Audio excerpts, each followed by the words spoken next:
The thing nobody tells you about losing your wife is how loud the silence becomes. Margaret passed 3 winters ago, on a Tuesday in July, with the southerly howling against the windows of our cottage in Mosgiel. And ever since then, I've measured time by the sound of an empty kettle. I'm 67. My name is Desmond Hawthorne. I worked 34 years as a track inspector for the railways before my knees gave out. And now I keep bees, and I read paperback westerns, and I stare at the wall. I don't tell you any of that for sympathy. I tell you because if you don't understand how thin my life had become, you won't understand why I drove 80 kilometers to my son's house that February morning without asking a single question. My boy is named Roland. He's 34 now. His mother and I waited a long time for him, and when he finally came along, we treated him like he was the last warm thing on earth. Maybe that was the problem. Maybe a child who has only ever been adored grows up believing the world owes him the same. I don't know. I'm not a psychologist. I'm just a man who loved a boy, and watched that boy turn into someone I no longer recognized. Roland married a woman named Camille 4 years ago in a vineyard ceremony out in central Otago that I helped pay for and was barely allowed to attend. Camille is 29, blonde, very thin, and she runs what she calls a wellness brand on Instagram. I don't know what that means exactly. I know it involves a lot of photographs of her drinking green smoothies on balconies in places I will never visit. I know she calls her followers her tribe. I know that when Margaret was dying, Camille came to the hospital once for 11 minutes and spent 9 of them taking selfies with the windows that overlooked the botanic gardens. I should have known then. But grief makes you stupid, and so does hope.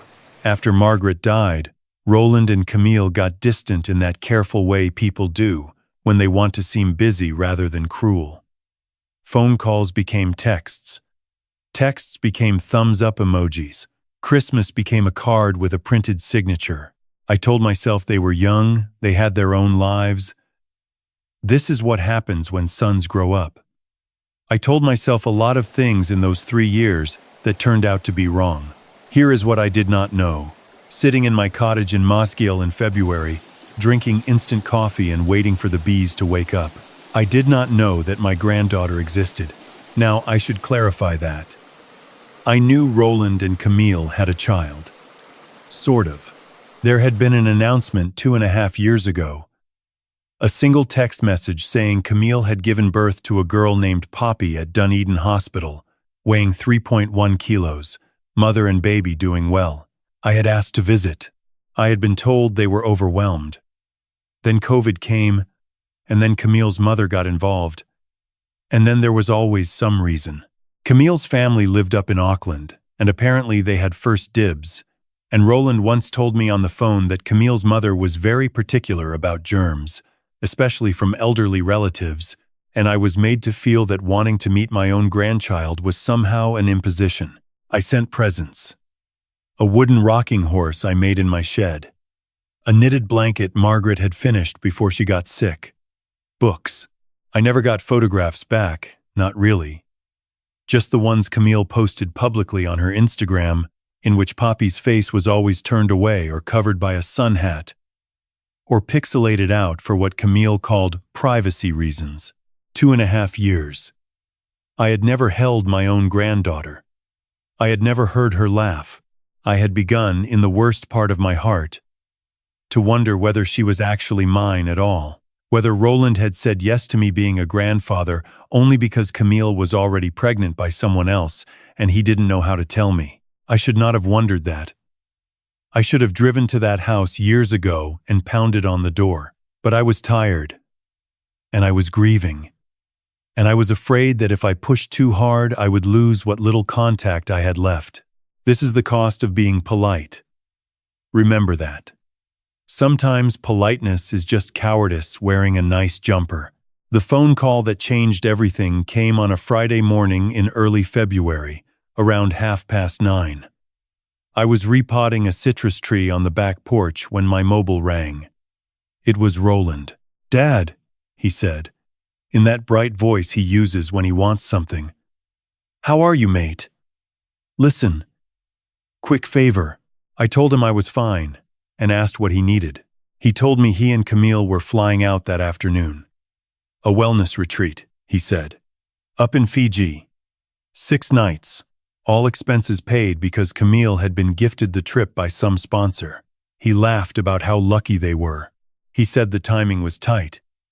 And that's why he was ringing me, because the hot water cylinder in the laundry had been making a noise for a week, and he'd been meaning to get someone to look at it, but he hadn't had time. Could you organize it for us? He said. Just ring around. Find a Sparky. Get it sorted while we're away. I'll leave a key under the gnome by the back door. The alarm code is Camille's birthday, you know it. We just need it fixed before we get back. Camille hates that noise. I asked him why he didn't just postpone the trip and deal with it himself. There was a pause. Then he laughed again. That same hollow laugh, and said the trip was non-refundable, and Camille had already promised her followers content from the resort. And look, Dad, it's just a phone call. It's not hard. I said all right. Of course I said all right. Margaret would have told me to say no. Would have told me my son was using me again. But Margaret was not there to tell me anything anymore. And so I said yes. I asked, almost as an afterthought, what about Poppy? Who's looking after her? Another pause. A longer one this time. Camille's mom is taking her, he said. She's already up there. We dropped her off last weekend. I'd love to see her sometime, I said. When you get back? Yeah, mate. We'll sort something. Cheers, Dad. Love you. He hung up before I could answer. I should have known then.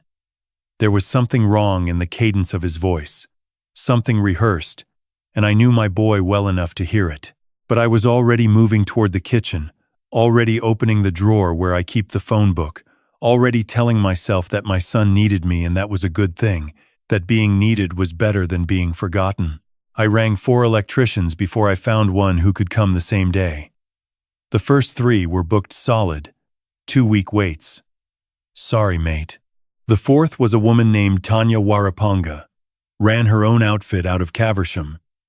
Said she could swing by Roland's place around 11 if I could meet her there with a key. I told her I lived an hour away in Mosgiel, but I'd be there. She said no worries. She'd ring me when she arrived. I packed a thermos and got in my old Hilux and started driving north toward Dunedin. Roland and Camille's house is in a new subdivision up in Mornington. One of those big modern places with too many windows and not enough soul. Concrete and glass and a tiny strip of lawn that nobody walks on. I'd only been inside it twice. Once when they first moved in, when Camille gave me a tour and pointed out all the imported finishes, and once at a Boxing Day lunch where I sat in the corner and watched everyone scroll their phones. I got there at 11:15. Tania's van was already in the driveway, a small white Toyota with a magnetic sign on the side. She was leaning against it, phone in hand, sunglasses on her head. You must be Mr. Hawthorne, she said. She was about 40, solid build, the kind of practical handshake you get from someone who works with her hands. I had a quick listen at the side of the house. The cylinder's definitely on its way out, probably a thermostat. I'll need to get inside to look properly. I walked her around to the back, found the gnome, found the key, punched in Camille's birthday on the alarm panel, and let us both in. The house felt cold. Not just temperature cold, empty cold. The kind of empty that has a smell to it, sour and stale, like a place where the air doesn't move properly. Camille is what you'd call house-proud, if you're being generous. Everything was white and gray and arranged at right angles. There were 3 large framed photographs in the entry hall, all of Roland and Camille, in various scenic locations. None of Poppy. I noticed that. I noticed it, and I let it slide. The way I'd let everything slide. Tania asked where the laundry was. I pointed her down the hall. She disappeared with her tool bag, and I stood in the kitchen and looked at the bench and thought about boiling the kettle and decided not to. It didn't feel like my place to. It didn't feel like anyone's place. It felt like a showroom. About 15 minutes passed. I heard Tania moving around, opening panels, the low hum of her work. Then I heard her voice, sharp and surprised. "Mr. Hawthorne?" I walked down the hall. She was standing at the laundry door, and her face had changed. It had gone pale around the mouth, the way faces do when someone has just seen something they cannot make sense of. "There's a door behind the dryer," she said quietly. "It's locked from the outside. There's a deadbolt and a slide chain on it. From this side," I looked at her. I did not understand at first what she was telling me. "It goes somewhere," she said. "Storage, maybe. Or a back room. But you don't put a slide chain on a storage door, mate. Not on this side." I asked her to step back. She stepped back. I walked into the laundry. The dryer had been pulled forward, and behind it, in the wall I had never noticed before, there was indeed a door, painted the same white as the wall, almost invisible unless you knew it was there. The deadbolt was halfway up. The slide chain was fastened. I undid the chain. I turned the deadbolt. I opened the door. The smell hit me first. Not a bad smell exactly. A close smell. The smell of a small space that someone had tried very hard to keep clean, but that had still been lived in by a small body for too long. Disinfectant and breath, and the faint sweetness of old crayons. The room was perhaps 3 meters by 2. It had no window. There was a single bare bulb in the ceiling. There was a thin mattress on the floor with a pink-fitted sheet on it. Neatly tucked, there was a small plastic potty in the corner with a lid. There was a stack of children's books, second-hand, the corners worn. There were 3 small stuffed animals lined up against the wall, like soldiers. There was a coloring book and a tin of pencils. And in the corner, pressed against the far wall, half hidden behind a folded blanket, there was a child. She was very small. She was wearing pajamas that were too big for her, with sheep on them. Her hair was thin and pale, almost white, in a tangle around her face. Her eyes were enormous and very dark, and they were fixed on me with a kind of frozen calculation, the way a possum looks at you in a torchlight, working out whether the next thing is going to be a kick or a meal. I stopped in the doorway. I did not step in. I knew, even with my old man's grasp of these things, that I should not step in. "Hello," I said. My voice came out wrong. I tried again. "Hello, sweetheart." She did not speak. She did not move. Her hands were clenched in her lap. I lowered myself down to a crouch, knees screaming. And I put my hands on the floor in front of me, palms up. "My name is Desmond," I said. "I'm your daddy's daddy. Did you know your daddy has a daddy?" She blinked. "Just once. I came to fix the noisy thing in the laundry," I said. "I didn't know you were here. I'm very sorry that I didn't know." I heard Tania behind me, in the hall, breathing carefully. She had the sense not to come closer. God bless her for that. "Are you hungry, love?" I asked. The child nodded. A tiny nod. The first sign that she had understood any of it. "What's your name?" I asked, even though I already knew, and even though my throat was closing up around the knowing. "Poppy," she whispered. It was the smallest sound. She was not 2.5. She was clearly older. 3 at least.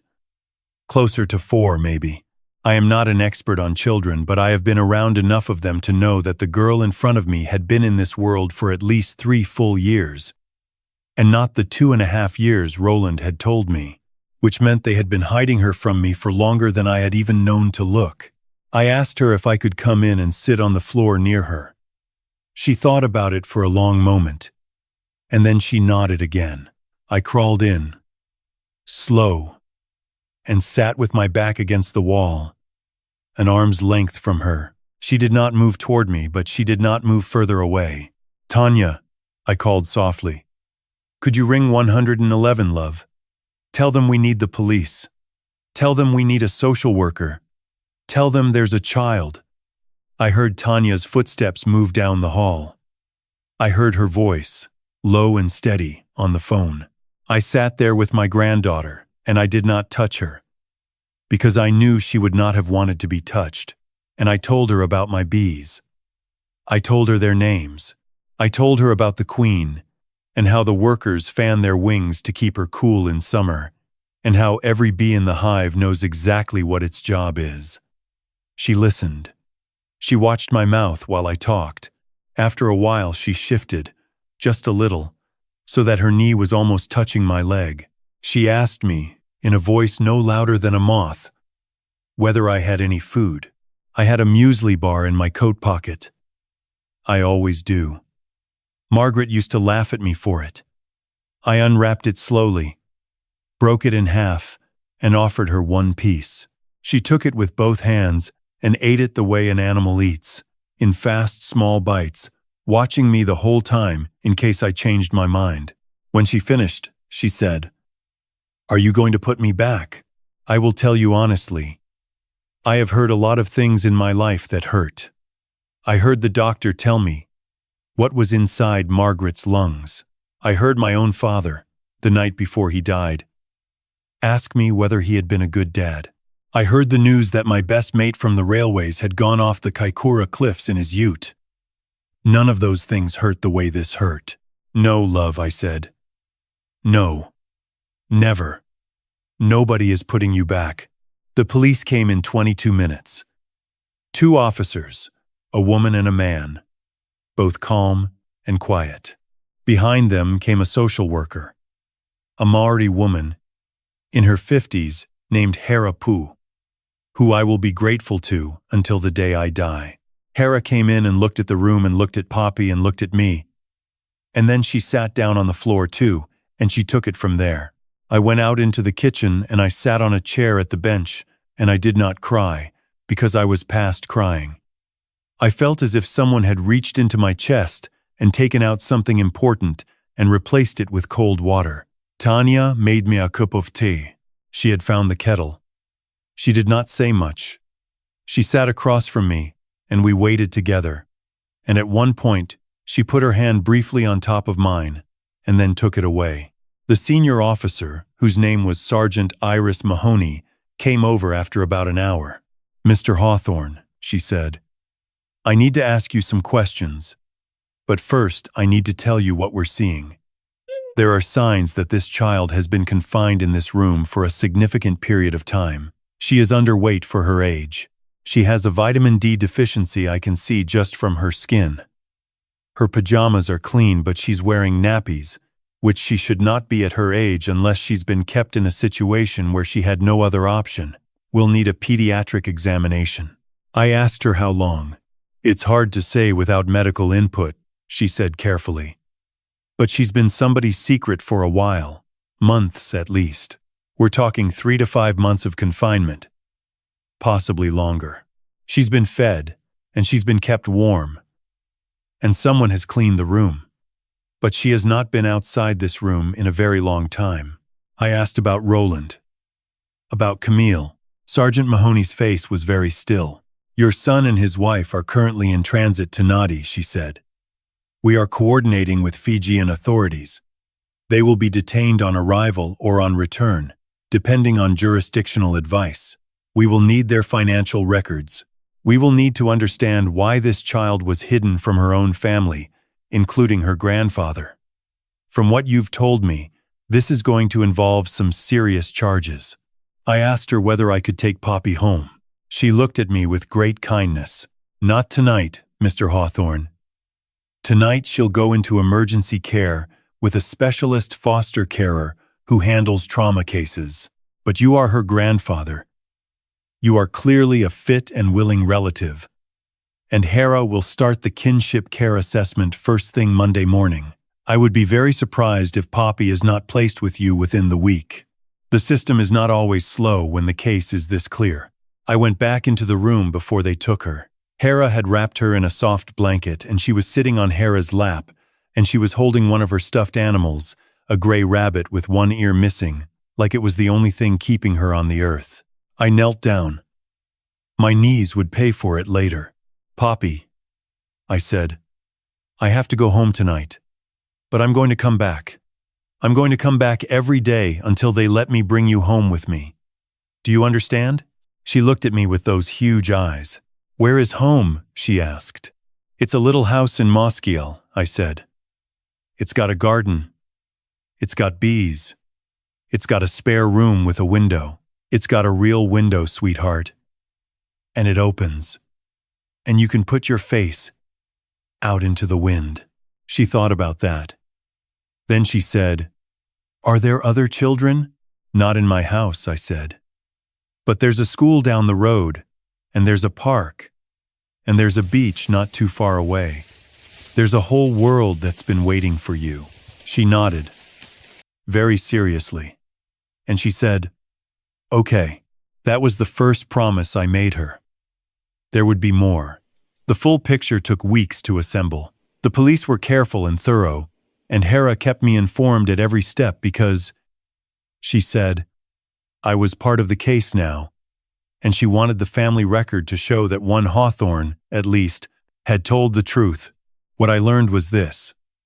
Poppy was 3 years and 7 months old. She had been born not at Dunedin Hospital but at a private clinic in Auckland, where Camille had been staying with her mother during the late stages of pregnancy.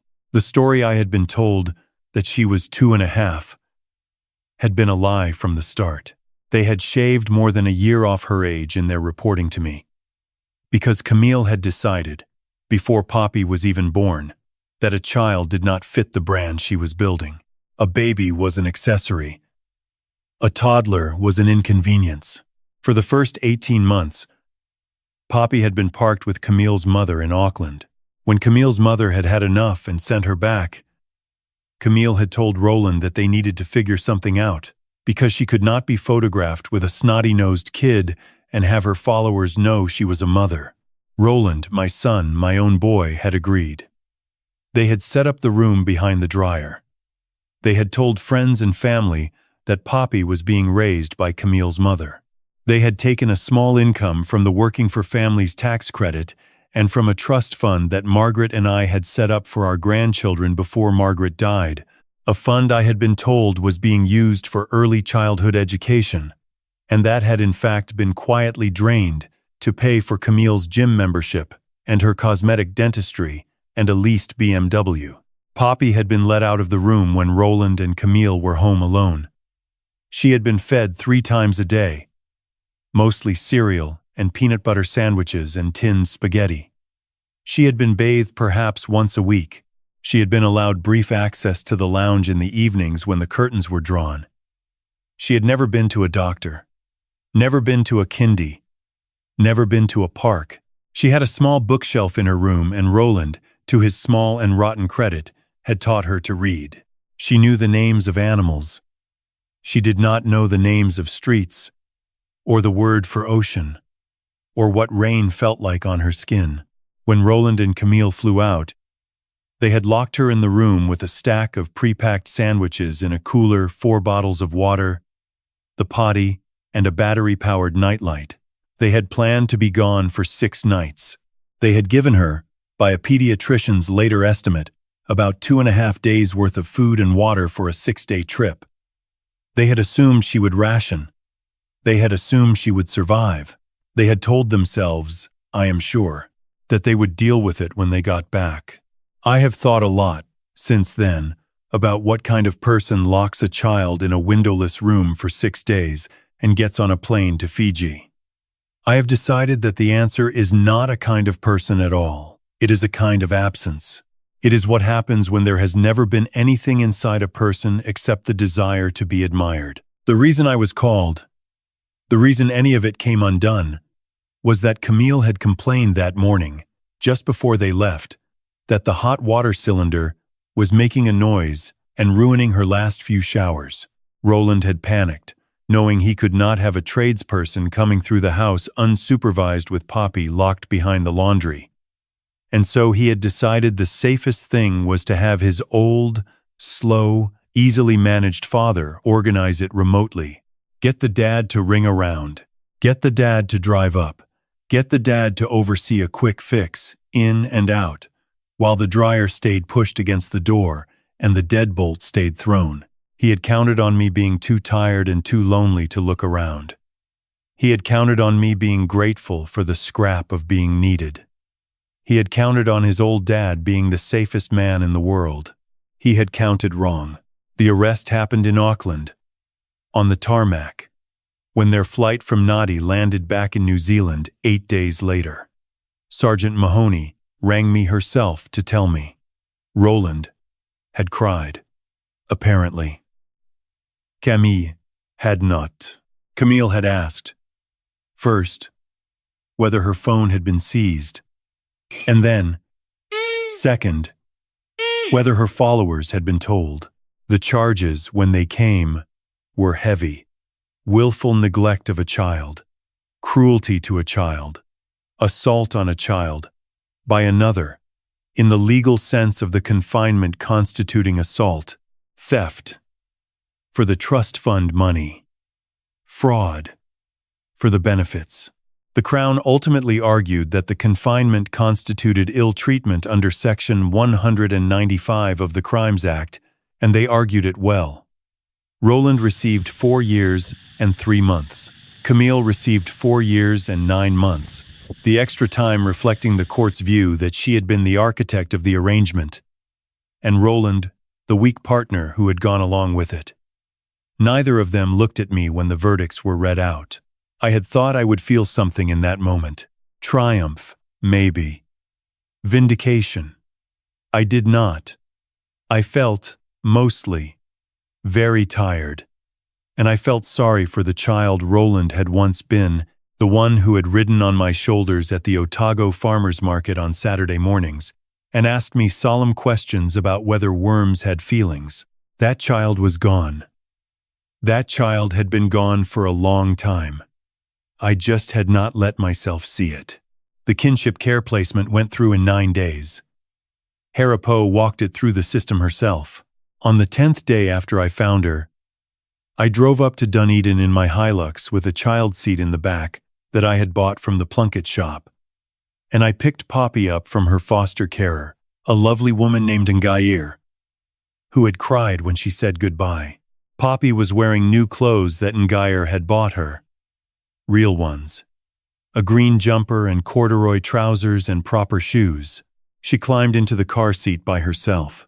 We drove home the long way. I took her along the harbor, and I stopped at McAndrew Bay, and we got out, and I walked her down to the water, and she stood on the stones and watched the waves come in for nearly 20 minutes without saying anything, and then she said, "It keeps doing it." "Yes, love," I said. "It does that all the time. It never stops. Even at night. Even when you can't see it." She thought about that. Then she said, "Even when I'm sleeping?" "Even when you're sleeping," I said. She put her hand in mine. It was the first time anyone had held my hand since Margaret died. I cannot tell you what that felt like. I can only tell you that I had to pretend I had something in my eye for a while. And Poppy patiently waited, holding my hand, looking at the harbor. The first months at home were hard. I will not pretend they were not. Poppy did not know how to play with other children. She did not know how to ask for things, because in her old life, asking had not been allowed. She would hide food in the pillowcase of her bed, in case there was no breakfast. She would freeze if I raised my voice, even in laughter, even when I was on the phone in another room. She had nightmares for the first 6 weeks straight, and I learned to sleep light, the way you sleep when there's a new lamb in the shed. But she also learned. She learned faster than the doctors had thought she would. She learned the names of streets, and the word for ocean, and what rain felt like. She started kindy in the autumn, 4 mornings a week, and her teacher rang me after the first month to say she had never seen a child take to other children with such furious, wide-open hunger. She calls me Pop. She decided this on her own. I had not asked her to. She is 6 now. She has been with me for 2.5 years, which is the same length of time her parents told me she had been alive. She has a pony she shares with the Patel girl down the road. She has a freckle on the bridge of her nose that I think she got from Margaret somehow, though I know that's impossible. She is in year 2 at the local school. Her teacher says she is bright and slightly bossy, and I am told this is good news. Her teeth are all in the right places. Her bones are dense for her age. She has not had a nightmare in a year. Roland writes to her from prison. The letters come once a month. They are read first by me, and then by Hera, who still drops in on us once a quarter. And then, if we judge them harmless, they are given to Poppy to read or not read as she chooses. She has read 4 of them. She has answered none. She does not speak about him. When I asked her, last winter, whether she ever wanted to see him, she said, very steadily, "No. Pop, he's not my person. I did not push. I did not correct." She is the only one who gets to decide who her people are. Camille, last I heard, was trying to start a wellness blog from inside the prison about the importance of self-forgiveness. The followers she had built up have mostly turned on her, the way people will when they have been deceived. Some of them found the old Instagram photos in which Poppy's face had been hidden, and they did the maths, and they posted the maths publicly, and Camille is now a kind of shorthand on the internet for a particular type of cruelty. I do not look at any of it. None of it matters. None of it changes a single thing about the small life going on in my cottage. The small life that is teaching me, late and slowly, what I should have been paying attention to all along. I want to tell you a few things. If you have stayed with me this long, I want to tell you that nobody is too old, and nobody is too tired, and nobody is too polite to drive across town and bang on a door. If something feels wrong with a child you love, it is wrong. You do not have to wait for permission. You do not have to be invited. The cost of being a nuisance is so much smaller than the cost of being too late. I want to tell you that wealth and good lighting and a clean kitchen are not the same as a safe home. Some of the most dangerous houses I have ever walked into looked from the road like the houses in magazines. I want to tell you that a grandparent is not a backup. A grandparent is a foundation. If you are lucky enough to still have one, ring them. If you are lucky enough to be one, do not let anyone make you feel small for wanting to be in your grandchild's life. You are not interfering. You are anchoring. And I want to tell you, if you are a child, even a grown one, that loving your parents and protecting yourself from your parents are not opposites. You can do both. Sometimes you must do both. Margaret would have loved Poppy. She would have taught her to bake scones and to whistle. I tell Poppy this, and Poppy nods. And one day last spring she said, "I think she taught me through you." I don't know where children come up with these things. I don't know how a small girl who spent her first years in a dark room learned to say something like that. I do know that the silence in my cottage is not loud anymore. There is a 6-year-old singing somewhere in it most days, and the kettle is rarely empty, and the bees are doing well. And the hot water cylinder, in the end, was just a thermostat. Tania Werponga sent me a Christmas card last December. Inside, she had written only one line. She had written, "I'm glad it was me that day." I keep the card on the mantelpiece, next to the photograph of Margaret, next to the small clay bee Poppy made me at kindy. Some days, I think that is the whole story. Somebody has to be the one in the room. Somebody has to open the door. If it is ever you, do not hesitate. Do not be polite. Do not assume the people who locked the door had a good reason. Open it.